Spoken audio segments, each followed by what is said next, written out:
editing videos is arguably the most important part of the video process. You have to obviously capture the footage that we edit, but it's in editing that can make or break the feel, the vibe, the emotion that you're trying to portray in your work. So, this is how we set up Adobe Premiere and our editing workflows. The entirety of our work is budgeted around time, and time is money. It takes time to show up, it takes time to set up, it takes time to shoot, tear down, dump footage, it takes time to understand the footage and lay it out on a timeline and then assemble a video. Keep in mind, we're posting Monday, Wednesday, Friday, for sure at 10 a.m. Mondays we've got commercials, Wednesdays we've got videos like this talking to you, the viewer, and Fridays we've got extended cuts, we've got showcases, we've got behind the scenes, we've got a handful of things that go up. And then randomly, we're just gonna sprinkle in what we call behind the scenes.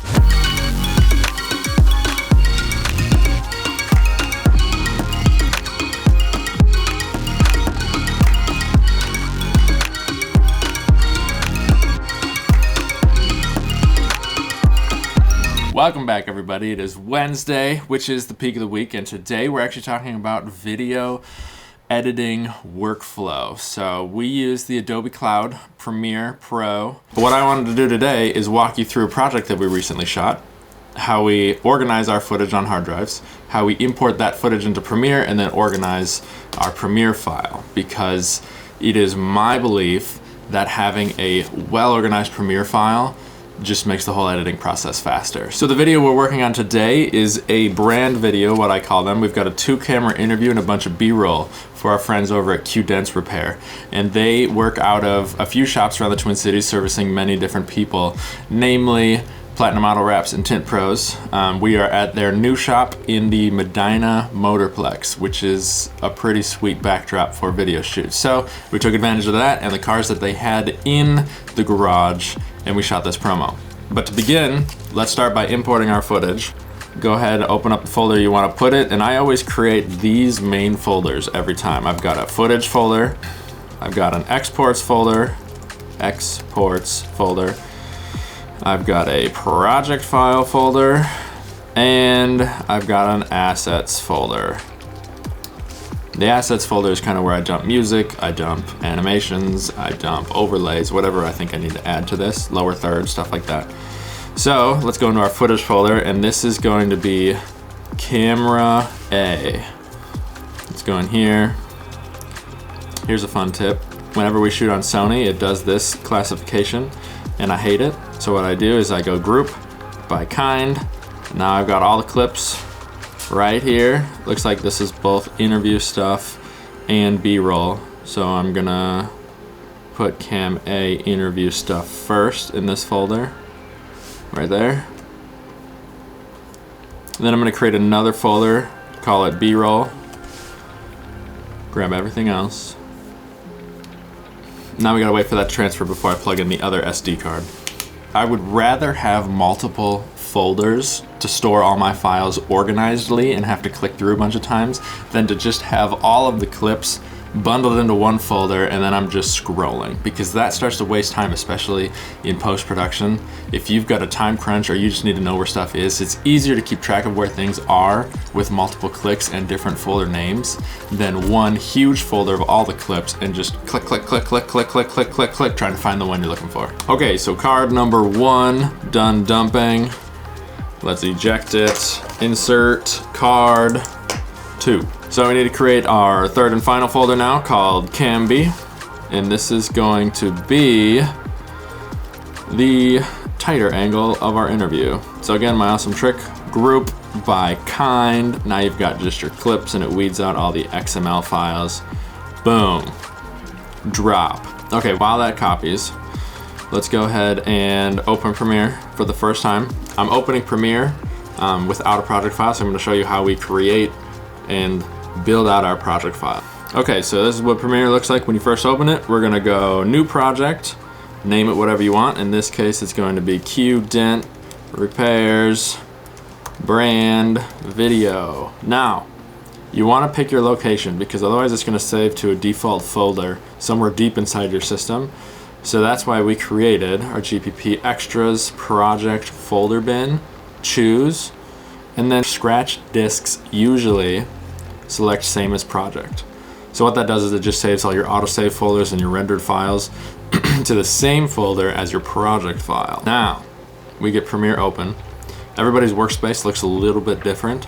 So this is what our standard editing screen looks like. We've got our folder where we put all of our assets. We've got effect controls and effects window up here. You can add a few other things. This is going to be the source clip, so anything that's selected here will appear here. This is our timeline that we edit on, and then this is the screen that you view what's being shown on the timeline. So let's start by importing. What we're gonna do is we're gonna come into Premiere, we're gonna click import, and now you wanna go to the drive that you've been working off of.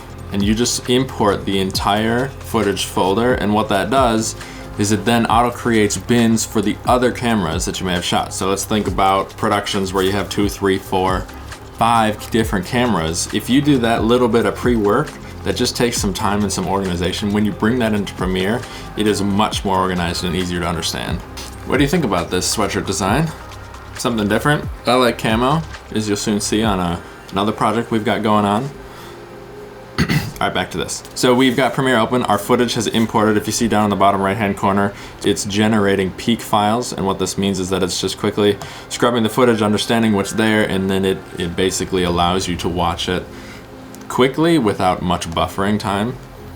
So the first thing I do now is I create a new bin inside of Premiere, and I call this sequences, because as we know, when you work with clients, there's always going to be revisions, and you want to duplicate each sequence. Every time you create something and then make a change for a client, it is smart to duplicate and then make changes, because if they decide they don't want the change and you have to go back to how you had it, if you don't have that sequence anymore, you basically have to re-edit. So the first sequence, we're going to come in here.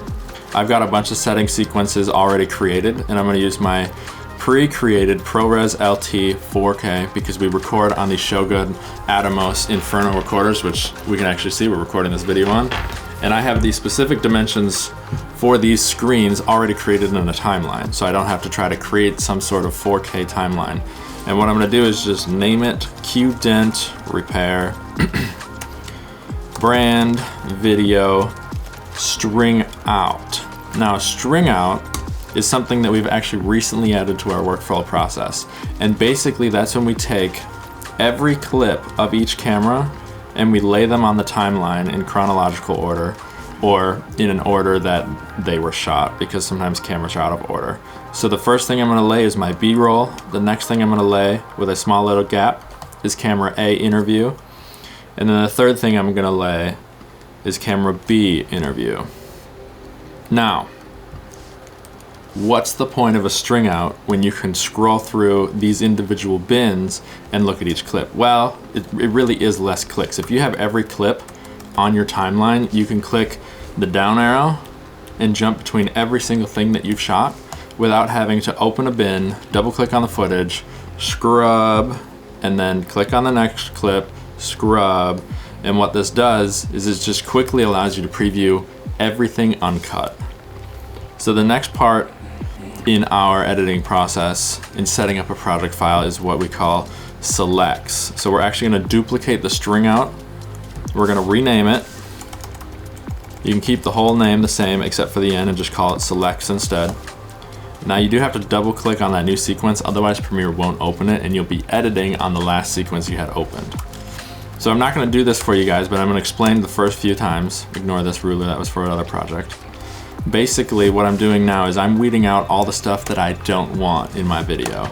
So this first clip, useless. The beautiful thing about the string out is you can just kind of go like this and start scrubbing. So I've got a few different shots here. Let's start it here. And then, you know, we can end this shot right before the camera shake. Boom, delete the dead space, scrub over. There's a second shot in here where he's kind of playing with a bunch of tools in a little zipper pouch. That looks like a good start. Delete the bad stuff, delete the dead space, and now you've got your next shot. Let's cut before the camera shake. Sometimes I'll zoom in a little bit so I can see what I'm doing. Next shot, and basically you're gonna scrub all your footage to help you understand what you've got, and it also gives you the best opportunity to learn what you've shot, especially if you're an editor for a video company and you haven't shot the footage. You have no idea what you're looking at until you look at it. So you basically do this for the entirety of our footage, and yes, we've got an hour and 22 minutes worth of footage. This is why editing costs money, and this is why editing can be some of the biggest budgeted items on an estimate for your client, is because it takes time to learn what you've shot and then to compile that well. So that's how you do selects, let's say on all the B-roll. Now we've got an interview aspect to this, and we've got two cameras. So if we click between this really quick, we've got a wide lens, we've got a tight lens. So what we want to do is I'm actually going to duplicate my selects timeline, and I'm going to rename the end of it interview selects. So I like to have my interviews on their own selected timeline. I'm going to delete all the B-roll on this new timeline because it doesn't matter. So if we go like this, we know that these are mostly going to be the same. Let's start with the first clip of each. I'm just going to move over this stuff. So I know, because I shot this, that on V1, video layer 1, I have my A camera, and video layer 2, I've got my B camera. You can kind of see if I just click between these. This is a good interview setup, but I don't know if they're synced. So I had a lav mic Rode link on video camera 1, you wirelessly right into the video footage baked in. So what I can do is highlight everything, right click, synchronize. Now you want to make sure that Premiere, you have this audio tab, and then mix down, you just, if you select, you know, layer 1 or layer 2, you want to select mix down. It's going to do the whole thing that's selected. It's going to process the audio, and if you saw that little jump, it's now rearranged this to match. So what we can do as a test is let's just take a listen here. Turn on my volume. And who was it, my net? So it's a little echoey. Let's go to a part where he's talking. Yeah, okay, so paintless debt repair is it's up. So we've got him talking about the thing, and it sounds echoey because camera A has the lav mic going into it. So that is the closest microphone to him, which is gonna sound the best. So we're actually gonna mute camera B's audio. Art method. You hear it got much less echoey. So what I'm gonna do is slide this over. Now I'm gonna do the same thing. So I'm gonna highlight it all. I'm gonna right click. I'm gonna click on synchronize. Come over here, make sure you've got audio, mix down, push OK. Now let's see if we can see the difference. So you see how it lined all that up? What I'll do just to clean it up is I'll slide this over, and then we'll bring this in and we'll bump it right up to this. So now what you want to do if you were to edit this whole video is sit down and you just watch the interview like you're watching a documentary, and you want to weed out all the dead stuff. So sometimes you can tell by these waveforms where there's actually talking or where there's clapping or other noises. So I know that we don't get into the good stuff until back here. And I just let the cameras run, because if you're moving around a lot, it tends to make the client feel uncomfortable or weird in front of the camera. So I push record, I sit down, and I pretend like we're having conversation, just like you and I are having conversation right now. So what I'll do is I'll just cut, I'll delete everything that you hear me saying as the interviewee or the interviewer. Slide over, so his answers just sound natural. And then what we're gonna do is cut together this whole thing. Now, what I'm not gonna do is cut together this whole thing in front of you, because that would be hours, because it takes us time to edit videos. The last few things that I might add to my Premiere project file folders is a new bin, and either I would import the assets bin that we created on the hard drive of music or sound effects or overlays, PNGs, logos, stuff like that. I would create another bin in here. And we haven't actually added anything into the assets bin yet, and that's because I'm not gonna cut this video in front of you guys. I want you to come back on Monday to our main channel to watch this final film commercial roll out. This is something that I've kind of developed an editing process over years of doing this, and it's to a point now where it's refined and it's quick, and I can move through any project file. If I've got one of my employees over here working on a video and another employee over here working on a video, and then we have to switch because they gotta go shoot and I need to finish this video, we can open it and understand exactly where they left off and then take it from there across the finish line. So this is a new kind of video for this channel, and the idea behind this second channel is that we bring you guys, the viewers, behind the scenes with us, kind of explain how we do what we do, why we do what we do, and little tips and tricks. So if you think that this video is helpful, I'd love to see that. Let me know in the comments what other tutorials you want to see. There's a lot of things in the video production world that people do certain ways, and not every editor edits the same way. This Monday, 10 a.m., this video will go live in its final form on our main channel. If you haven't seen that yet, make sure you go check it out because that's where all of our professional work ends up. This channel is designed to just help you guys understand how we do what we do and why we do it. Ta-da! We're trying out a few merch ideas. Let me know what you think of this design. This is something that I just kind of came up with and worked with our friend Ryan Wheeler over at Boss Level Merch. He's also known as Lambo Fam on YouTube. He owns a merch company. So we're working together on some ideas. And if you want a sweatshirt, make sure you comment below or DM us on social media.